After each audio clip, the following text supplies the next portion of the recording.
El conversatorio de Siempre es Hoy. Una invitación a mover las neuronas.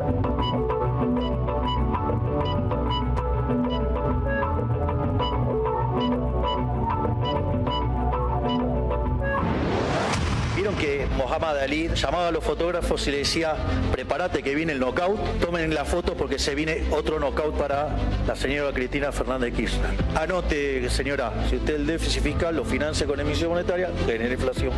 Entiendo que la doctora diga esto porque no es economista.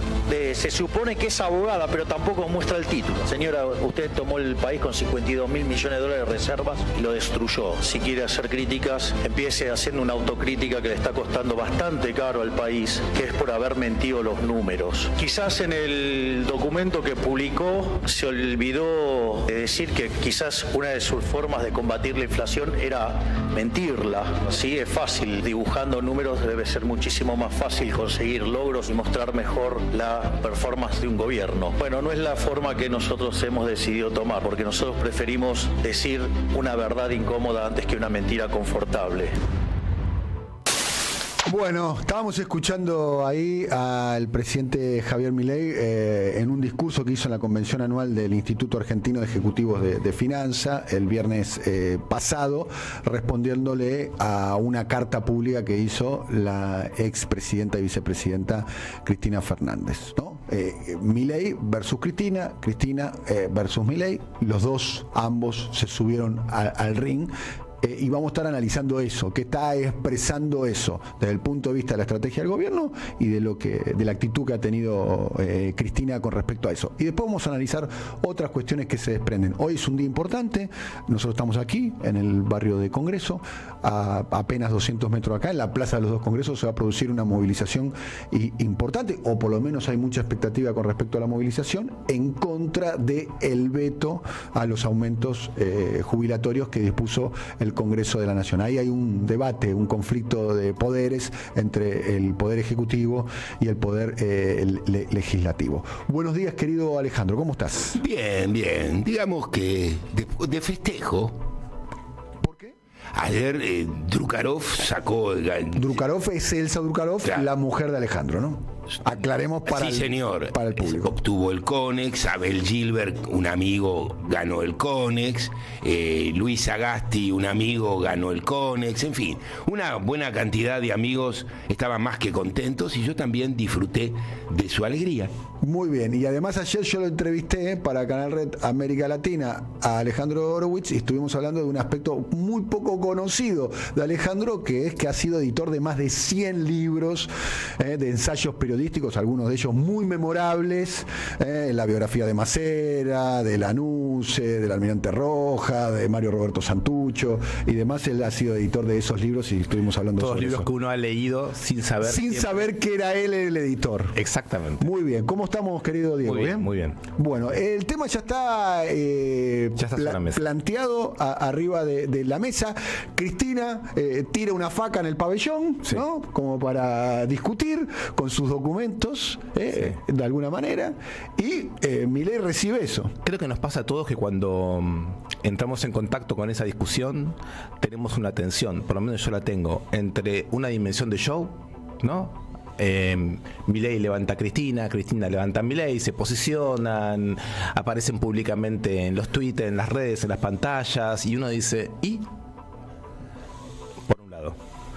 Por otro lado, son Cristina y Milei. ¿Qué dice Cristina en su documento? Creo que dice tres cosas, ¿no? Dice que Milei ya no es un libertario, que su relación con el Estado no es la que dijo que iba a ser, sino que interviene en el dólar, interviene con el salario, interviene en las variables de la economía. Dice también que el peronismo se ha desdibujado y dice finalmente que hay una serie de reformas respecto a su propio pasado político que hay que introducir, como la reforma laboral de otra manera, no la llama exactamente así, una reforma educativa que no sería privatizadora, pero es una reforma educativa y representa un cambio de posición. Me parece que esas tres cosas que plantea Cristina no entran en la discusión, entra más bien el hecho de que ella se sube al ring y tuitea contra Milei, y la respuesta de Milei, bueno, la veo en principio como parte del show y como parte de esta situación que a los periodistas les encanta analizar, ¿no? Capaz que nos toca también analizarlo a nosotros, que es cómo se va posicionando, cómo se va armando el sistema político en relación a las elecciones del 2025, que en un sentido nos quedan siempre como muy lejos y hasta nos parece que no es un terreno lo suficientemente denso como para dirimir la cantidad de conflictos que hay hoy en la sociedad argentina, y sin embargo se va imponiendo como un decurso natural de las cosas. Habrá Cristina de un lado, habrá Milei de otro, como ninguno de los dos seguramente será un candidato, aunque con Cristina nunca se sabe, pero en función de eso empieza a organizarse la polaridad del sistema político, ¿no? A mí me suena a una discusión donde no se discute nada. Esto es a una discusión que tapona la discusión que Cristina supuestamente propone, pero simplemente titula. A ver, ¿qué quiero decir? Empecemos más despacio. Generalmente hace un rato largo que en la política argentina, cada vez que alguien está sentado en el Poder Ejecutivo, elige un enemigo y le da a este enemigo un lugar particular. La elección del enemigo puede hacerse en dos direcciones. Una, en una dirección clásicamente militar, es mi enemigo y por lo tanto quiero destruirlo.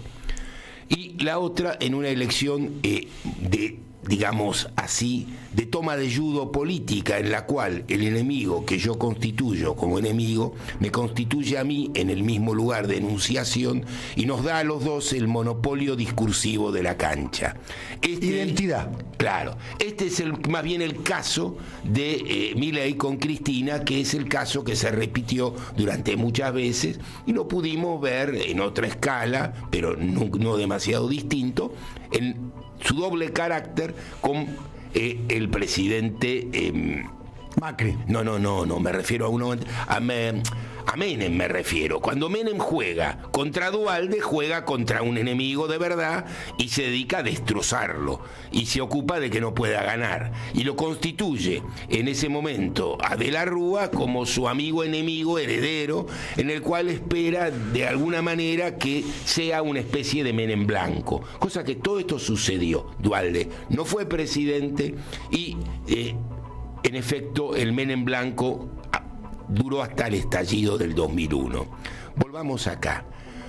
Esta es una discusión que a la sociedad argentina, como sociedad, en medio de una crisis galopante en expansión, no le aporta absolutamente nada. No le permite entender qué sucede. Es una discusión donde los dos ocupan la cancha para que en la cancha no pase demasiado. Retomo un poco el hilo de Alejandro. Sí, yo diciendo con lo que dice Alejandro, yo creo que están expresados dos modelos diferentes de construcción política, de experiencias políticas. Perdón, Dani, que estén expresados dos modelos no contradice lo que yo estoy diciendo. Sí. Simplemente es un elemento que te hace Vos saber. Hablar de la dinámica del tipo de oposición que hay entre ellos. Ahí va. Los dos modelos que vos estás señalando, por cierto, existen y no se trata de ignorarlos, pero estos dos modelos no resuelven la crisis que el modelo político tiene que resolver. ¿Por qué no avanzamos un poquito sobre eso? Claro. Exactamente, ¿cuáles son esos dos modelos y cuál es la dinámica? Vale decir que es la discusión entre un presidente en ejercicio que está iniciando un ciclo que para unos está en crisis. En mi observación de lo que yo veo, es un ciclo que está en ascenso, que todavía no llegó a su velocidad crucero, que es el ciclo de Milei, y después el otro ciclo histórico antecedente, que es el kirchnerismo, la figura de Me gustaría Cristina. proponer como una frase para cada uno y a ver si eso da. No se están peleando Yasky y Adorni. No, por supuesto. Se están peleando dos pesos pesados. La máxima expresión de dos maneras de pensar y de practicar la política. Ahora, de Milei, yo creo que habría que volver sobre algo de las que dijimos la semana pasada. Son 9 meses de Milei. Hay algo con Milei y el tiempo, el tipo de sorpresa o desconcierto que sigue generando Milei a 9 meses de poder, el tipo de tolerancia o de aguante que la sociedad está poniendo en juego, que es el complemento de Milei. Yo tiendo a pensar que Milei representa más el aguante de la sociedad que una suerte de destreza propia. Quizás vos, Daniel, estás más interesado en el tipo de destreza que Yo creo que no se trata de ninguno de los dos términos. Fíjense, lo que yo pienso es que ni es una destreza ni es un aguante. Creo que básicamente la sociedad está perpleja. Una parte de la sociedad perpleja elige confiar porque, digamos, como desconfía de todo el sistema político, siente que Milei es el disruptivo respecto del sistema y le cree a Milei. Pero como Milei no es ningún disruptivo, Milei es el garante del sistema tal cual es. Precisamente por eso elige a Cristina de antagonista y cierran. Entonces, lo que vos ves ahí, perdón, y ese es el punto, es que la angustia de la sociedad, la perplejidad de la sociedad, los problemas de la sociedad no forman parte de ninguno de todos estos debates. Bien. Estos debates impiden eso. Yo diría, trato de explicar por qué digo que me parece que Milei está vinculado al aguante. Si recordamos una fecha que yo suelo recordar mucho, que es el 2001, ahí podemos ver que no se creía en ningún político y no se aguantaba. Entonces, frente a esa situación, hoy hay descrédito de la política y mucho aguante. Ese aguante, tal como lo vimos con el video de Rossi la semana pasada, me parece que dice muchísimo sobre el hándicap que tiene Milei, sobre algo así como la capacidad que tiene este gobierno de extraer plusvalor económico a una sociedad que se deja sacar los ingresos y plusvalor político. Aparece algo así como un efecto de nueva situación política que sorprende a todos. Por el lado de Milei yo lo veo de esa manera, pero por el lado de Cristina me parece que habría que hablar también un poco. ¿Por qué Cristina, tan criticada por sus elecciones políticas, por los candidatos que fue eligiendo, por las responsabilidades que se le adjudican por el gobierno de Alberto Fernández, etcétera, sigue siendo la figura dominante del lado del peronismo, del bloque popular, llamémoslo como querramos? Yo tengo la impresión de que, lo propongo para discutir, que Cristina es algo así como la izquierda imaginaria para un país sin izquierda. ¿Cómo sería eso? Desarrollar, es un yacimiento, ¿saber? Claro, por eso lo quería proponer para que lo conversemos. La izquierda imaginaria para un país sin izquierda. En el doble sentido, o triple o cuádruple sentido, tiene muchos sentidos esto. Por un lado, en el sentido de que ella condensa, para bien o para mal, absorbe algo así como el conjunto de los imaginarios efectivos que tiene esta sociedad sobre las agendas de la izquierda. La redistribución, la lucha contra la impunidad, es decir, un poco el programa de lo que llamaremos el progresismo, tal y como ella lo puso en juego en su gobierno y tal como hoy yo creo que lo defiende. Al mismo tiempo todos sentimos que en ese nivel existe también una suerte de bloqueo a la posibilidad de que surjan desde abajo actores que sean capaces de encarnar ese programa de una manera decisiva, con capacidad de producir cambios y transformaciones más efectivas. ¿Nuevas canciones serían esos actores? Eso podría ser una manera de verlo desde hoy. A ver, tomemos la izquierda imaginaria de un país sin izquierda. Porque esto viene con un piolincito de lo que hablábamos ayer con Daniel sobre un sistema político global sin izquierda. Claro. Porque ahí viene de nuevo el asunto. La izquierda no es una izquierda platónica del mundo de las ideas que desciende y baja al mundo de lo real. La izquierda es un posicionamiento dentro de un orden determinado que pone o no en cuestión ese orden. Entonces, pero ¿existe una izquierda que no pone en cuestión? Sí, y eso, por eso es imaginaria, no, por eso es una izquierda clásicamente reformista, y esta izquierda clásicamente reformista intenta impedir que la derecha gane. ¿Qué es lo que nos enseña la lucha política? Que cada vez que esta izquierda grita no pasarán, es el anticipo de cuando van a pasar 10 minutos después. En consecuencia es una izquierda imaginaria de un mundo sin izquierda que solamente puede retener en el tiempo un ratito la llegada del lobo que se come a las ovejas, tal cual se gritó desde el comienzo. Y entonces tenemos al representante de esa derecha, Milei, y al representante de esta izquierda, Cristina, sentados una vez más en el centro de la cancha, pero aquí vemos el fenómeno al cual yo remito. Aquellos que de verdad creen dinámicamente en los dos son un fenómeno en reducción. En el caso de Milei, esto no se nota porque es un fenómeno que solo requiere clics. Entonces, como Milei cuenta con la cantidad de clics y no hay ninguna oposición dinámica, lo que se transforma esto es que la enorme pasividad es Milei y por lo tanto vos lo transformás en aguante cuando es simplemente no saber qué hacer, y cuando no saben qué hacer enloquecen, sufren, se trauman, lloran, Aguantan. gritan. Podemos poner, está bien, tomamos la etiqueta, dale, aguanta. A ver, pero no solo ese aguante, más que un acto de resistir algo. No, claro, exacto. Quiero voy a intentar ser respetuoso con los 13,5 millones de votos que obtuvo el presidente de la Nación en una elección democrática, ¿no? Y interpretar eso a mí me queda grande, digamos, como para definir exactamente qué hay detrás de eso. Lo cierto es que es muy probable que detrás de los votantes de Milei también haya, además de aguante, ¿no? Que está bien, porque creo que Milei repone el componente sacrificial en la política, o sea, les propone de alguna manera un sacrificio a la sociedad, y la sociedad avala el sacrificio. Claramente. También hay esperanza.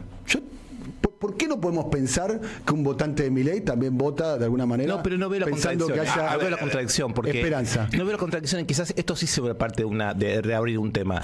Sí. Quizás existe una esperanza en que Milei haga funcionar el capitalismo argentino, introduciéndolo en una visión idealizada de cómo es el capitalismo mundial o los nuevos héroes emprendedores globales, etcétera. El problema es que esa esperanza no quiere decir que no se suponga una cantidad muy grande de aguante de sus votantes y de sus no votantes. Empecemos de nuevo. Todos los años, cuando hay un año nuevo, tenemos la estructura de la esperanza de que todo comienza otra vez. Esto es la alegría, porque el año que se termina, y el contento por imaginar algo distinto. A esta altura de la soirée, es muy difícil que los 8.000 millones de habitantes de este planeta crean esto más que 15 minutos.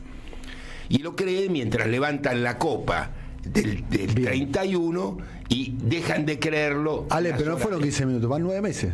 No, pero perdón, el problema no es si va 9 meses, pueden 5 años. El punto, la que estoy tratando de decir es esto. La esperanza no es simplemente el esperar. La esperanza es que yo creo que si espero, algo va a suceder. Pero lo que nosotros vemos aquí es, yo espero y en el fondo sé que nada va a ser demasiado distinto. Porque cuando vos le preguntás a los encuestados de la esperanza cómo les va a ir ellos el año próximo, te hacen saber su profunda desesperanza. Saben mayoritariamente que les va a ir peor. Está bien, también es cierto que en los estudios de opinión pública, y esta es una pregunta que me hago, porque yo me hago más preguntas que respuestas, las respuestas honestamente no las tengo, más en un momento de tanta incertidumbre, la inflación dejó de ser el principal tema. Claro. Empieza a aparecer en los estudios de opinión pública, en las encuestas. Pregunto, ¿qué interpretación hacer de eso? ¿Es un triunfo del gobierno? Que es el punto número 1 de su contrato electoral deja de ser una preocupación para los sectores de la sociedad que lo votó. A mí me parece que inflación y recesión. Porque hay antecedentes de, recordemos, los años 90, que ustedes lo conocen, ¿no? Menem, claro. Menem. Sí. Bajó la inflación y tardó 6 años en perder una elección, ¿eh? Sí, pero, y reformó la Constitución, la reelección con más votos de lo que obtuvo en la primera. ¿Cuánto tiempo se tarda una sociedad en regenerar un tipo de imaginación política distinta a la que triunfa bajo la forma de gobierno? Cuando Macri ganó en el 15, tuvimos prácticamente 2 años en donde la expectativa con el macrismo era abrumadora. No sé si por abajo, pero el discurso periodístico, político, encuestador, etcétera, absoluto. Se quedan 8 años. Otro país. Claro, pero vuelvo a la otro cuestión país. del tiempo. Vuelvo a la cuestión del tiempo. Está bien. Otro país. La inflación, exactamente. Otro país. Está bajando, o se dice que se acelera a menos velocidad. Pero en base a recesión. Pero un minuto, segundo, una frase un minuto solamente. porque vale la pena. Bueno. El planteo que plantea Dani, que es la relación con Menem, conviene estabilizarla en el tiempo. Entre 1975 y 1991, la Argentina vivió en hiperinflación permanente. No hubo un solo año. Entonces, cuando después de 15 años de una inflación semejante, alguien detiene la inflación, la sensación no puede sino ser de enorme alivio. Eso no hay duda. Y los otros elementos que incluía, como por ejemplo la destrucción de puestos de trabajo, la caída de las condiciones de trabajo, la flexibilización de hecho que no existía en la ley, pero existía en el trato con los trabajadores, no solo con los informales, con los formales también. En fin, habíamos visto una situación que había alcanzado ese rango. Entonces la respuesta tiene una cierta estabilidad y no es que duró 10 minutos. La paridad cambiaria duró una cierta cantidad de años. Pues bien, la paridad cambiaria no viene resistiendo ninguna cantidad de años. Todo el tiempo está en debate la paridad cambiaria y esto no es ni más ni menos que la distribución general del ingreso, que es regresiva hacia abajo. Entonces, vuelvo a la cuestión de la esperanza. La gente no sabe qué esperar, la gente no sabe qué pensar, la gente no sabe qué hacer. Y la diferencia entre esto es que algunos transforman esta desesperanza en Milei y otros transforman esta desesperanza en Milei no. Yo pondría un matiz ahí, Alejandro. Yo no me atribuiría a la interpretación de 13 millones y medio de personas. Primera cuestión. Yo creo que puede haber votantes de Milei que votaron con esperanza, de alguna manera. Una esperanza diferente a la que nosotros nos podemos permitir como visión. No creo que solamente sea la desesperanza lo que hay detrás de los votos de Milei. Yo cuando hice un programa sobre Milei para Canal Red América Latina, 19 de abril del año pasado, dije varias cosas de las cuales no hay que subestimar a Milei y no hay que descalificar. No digo que lo estés haciendo, Alejandro. No digo que lo estés haciendo. No hay que descalificar a sus votantes. Probablemente en 13 millones y medio de votos, Alejandro, debe haber voluntades diversas. Voluntades diversas. El modo en que vos estás mirando el asunto no es el modo en que lo estoy mirando yo, pero no es que eso no se pueda mirar. A ver, yo no estoy tratando de describir subjetivamente a cada uno de los que hace algo. Las razones por las que cada uno hace algo, el doctor Freud me explicó hace un rato, no son nada claras, ni siquiera para cada uno.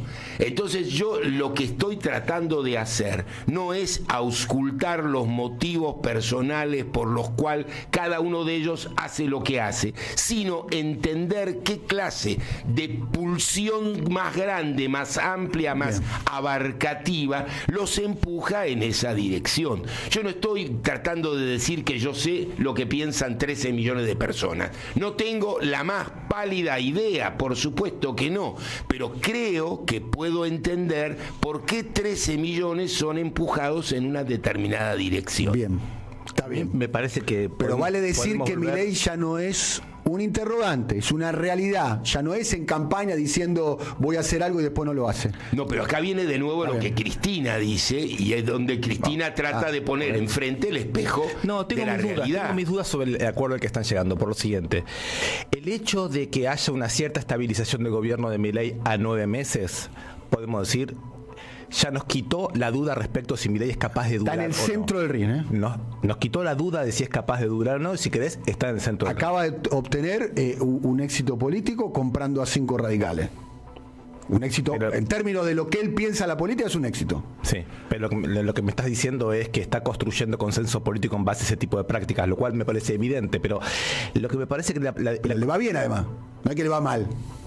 Bueno, entonces yo te lo pongo así. Con lo que él concibe la política, a él le va bien. Le va bien en la medida en que, te pregunto si vamos bien, en la medida en que logra producir aumentos de transporte, aumentos de tarifas y baja de ingresos y la sociedad se lo habilita, se lo permite. Sí. Le va bien en el sentido que la sociedad aguanta esa situación. Sí. ¿Cuánto tiempo Como dura dice ese Pablo aguante? Semán, formaba parte del contrato electoral. Hizo campaña con una motosierra y dijo que Exacto. la justicia social era Exacto. una aberración. Exacto. No es que es algo que inventamos nosotros. No. Lo que yo quiero decir No, es pero que perdón, mirar sí, un sí. cachito, Ale. Mirar mucho a Milei hace que veamos menos a la sociedad. Y a mí, Claro. la pregunta que yo me hago es esta: ¿cómo es que este país, que fue el país del 2001, que fue el país de los piqueteros, que fue el país de Cristina, el país que vos más de una vez señalaste, que despidió el 9 de diciembre del 2015 con una plaza llena, se convirtió en el Hasta ese país- momento el único hecho de la historia de América Latina en esas condiciones, ahora reemplazado por AMLO. Pero ahí yo te AMLO pregunto, ganando. Pero acá la pregunta, Daniel. ¿Cómo ese país del 2015 se convierte en el país que aguanta, soporta y da tiempo a este programa de gobierno? ¿Qué pasó? ¿Cómo es la conversión? ¿Qué pasó ahí? Porque A ver, que aquí este es el punto. La pregunta básicamente nos plantea un interrogante clave. ¿Lo que pasó después o lo que pasó antes? Dicho de otra manera, Cristina y el gobierno kirchnerista fueron capaces de movilizar en un nivel de dinámica mucho más alto que el que despidió a Cristina. Lo que sorprende, y esto vale en el modo en que Daniel lo describe, es que esto suceda al final. Pero esto sucede al final en medio de una derrota política, donde el heredero de esto es Macri. Macri es el que pone en valor esa movilización. ¿Y qué es lo que nos hace saber Macri? Macri nos hace saber que la sociedad todavía resiste lo que ahora ya no resiste. Ahora bien, que no resista quiere decir que acompaña. Bueno, cuando no resiste, y aquí viene la característica de una cierta pasividad para ser políticamente interpretada, puede ser interpretada según al intérprete le venga en gana. Cuando el otro no dice nada, el silencio del otro es reemplazado por discursos ajenos. Pues bien, este es el papel de los discursos de Cristina y Milei en una sociedad que necesita entender y donde esos discursos no le permiten aproximarse a nada. Porque no es que no es verdad que lo que Cristina le dice que el ideario libertario las pelotas. Él dijo efectivamente muy otras cosas y el mercado resuelve. Si algo no resuelve, acá es el mercado, es nada. Acá el gobierno resuelve reducir el mercado, avanza sobre la reducción del mercado a través de una disminución de la capacidad adquisitiva del salario. La recomposición salarial es en un segmento de la sociedad mejor que en la otra. En los privados se nota claramente que hay una recomposición. Menemismo. Sí, claro. Menemismo. Y Menem no decía... La Constitución que nos rige hoy fue logrado bajo ese consenso, Alejandro. Así es. ¿eh? No. No lo subestimemos, ¿eh? No, claro, No acá lo va. subestimemos. Esto es lo que nos hace saber que el menemismo tuvo piolines continuos, sistemáticos, orgánicos, que en ningún momento fueron cortados. Uno de esos cordones claros, sistemáticos y claves es el proceso educativo.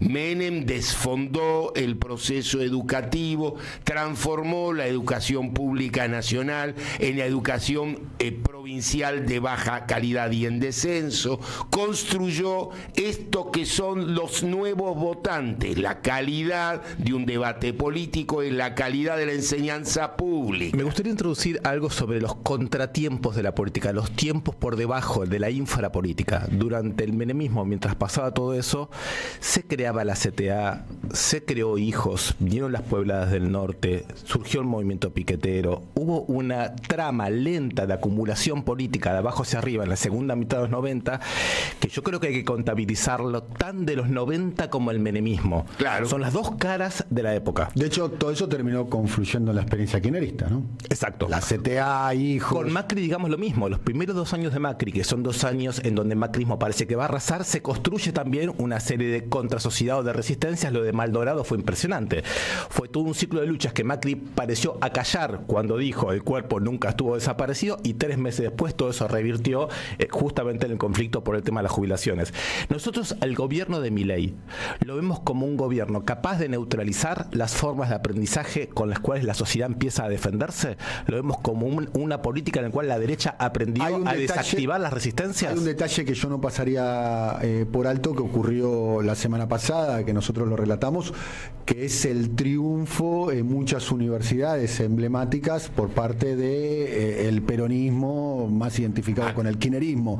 Por caso, lograron el gobierno del Centro Estudiante de Arquitectura, que no lo lograba el peronismo de hace 50 años. Acá viene, triunfos importantes en sociales. A mí me parece las elecciones universitarias en la UBA es una lucecita amarilla que se prende. Sobre todo que en sociales, yo pienso exactamente sobre todo que en sociales la izquierda peronista le gana a la derecha peronista, no le gana a los radicales.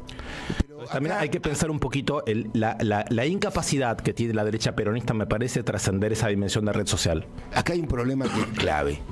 En el único lugar donde la Unión Cívica Radical gana unas elecciones en la universidad, mientras la Unión Cívica Radical no existe bajo ninguno de sus formatos, el presidente de la Unión Cívica Radical no preside, la mayoría del partido no decide, los términos son los más polvorientos imaginados desde que existe control parlamentario de alguna clase. Que una fuerza política en este nivel de disolución gane la Universidad de Buenos Aires es lo que me permite decir a mí que la sociedad argentina y que los universitarios argentinos no saben qué hacer y repiten lo que vienen haciendo.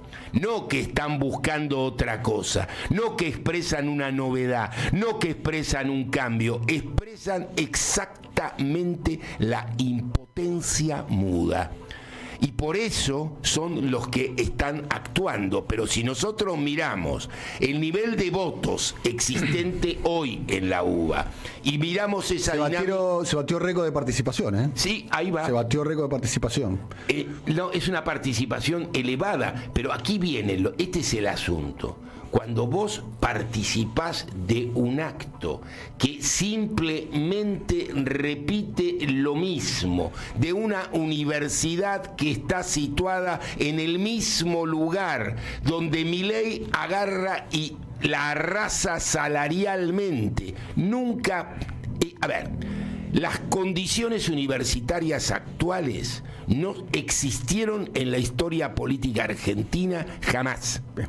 Y vos no podés interpretar que el triunfo del centro de estudiantes de personas que están vinculadas a la izquierda del peronismo no es un síntoma de resistencia a eso. Tenemos pocos minutos. No, para nada. 6:56. Esto es simplemente que repiten lo mismo que vienen haciendo. Bien. Que es lo mismo que hacen a nivel político nacional. Fíjate cómo viene después del estallido del 2001, viene una pequeña oxigenación, después de la oxigenación viene Macri, después de Macri viene de nuevo lo que se supone una oxigenación que no es tal, y después viene Milei. Conocen la teoría del enmascaramiento de las fuerzas, ¿no? Una fuerza nueva, una fuerza que nace, es tan frágil y le cuesta tanto afirmarse que se enmascara con fuerza, con la cara de las fuerzas anteriores hasta que logra madurar lo suficiente como para mostrar su propia cara. Yo no conozco cómo se dará en este tiempo el aprendizaje de la sociedad para defenderse del nivel de guerra que se le está planteando, de la brutalidad, explotación y las formas de represión con que se mantiene el control de la calle. No sé cuáles van a ser esas formas de aprendizaje. Pueden surgir enmascaradas, podemos durante un tiempo no verlas claras. Lo que a mí me cuesta mucho es pensar un análisis dinámico de la sociedad argentina en donde la dinámica de resistencia, lucha de clases, lucha social, respuesta, capacidad de defensa sea un dato a priori anulado. No, el dato no es a priori, el dato es a posteriori. Cuando nosotros... A posteriori analíticamente, pero... Les tengo que la incómoda función, pero yo les pido como Sí, no. tienen que mirar el reloj. Es cierto, Así es que cierto. si querés 30 segundos para terminar, candidato Horowitz. Voy a tratar de redondear en 15. No podemos decir que no sabemos de qué viene esto. Lo que podemos decir es que aunque sabemos de qué viene esto, no tenemos nada para impedirlo. Bien, algo, candidato Sturwark. Estoy de acuerdo con que las visiones claras sobre las maneras de resistencia y defensa analíticamente se las entienda a posteriori, pero desde el punto de vista de la participación, de la creación de esa imaginación es simultánea. Bueno, nos estamos yendo. Gracias, Ale. Gracias, querido Diego. Estuvo en la operación técnica Silvio Soler, Guillermo Bray en la coordinación, Pinus Ariel y Román Lucas estuvieron en la producción, San Severino Manón, Martínez Alan, Vicente Castro en redes sociales, Ursagasti Mora en la producción audiovisual. Agradecemos mucho a Mora el trabajo que hizo, como también agradecemos también el trabajo de la coordinación que hizo el streaming es Binden Emma. Nosotros nos volvemos a ver el día de mañana. Jueves. El día de mañana jueves nos volvemos a ver aquí en Siempre Soy, aquí en AM 530. Que tengan un muy buen día. Ya llega Felicita Bonavita. Chau.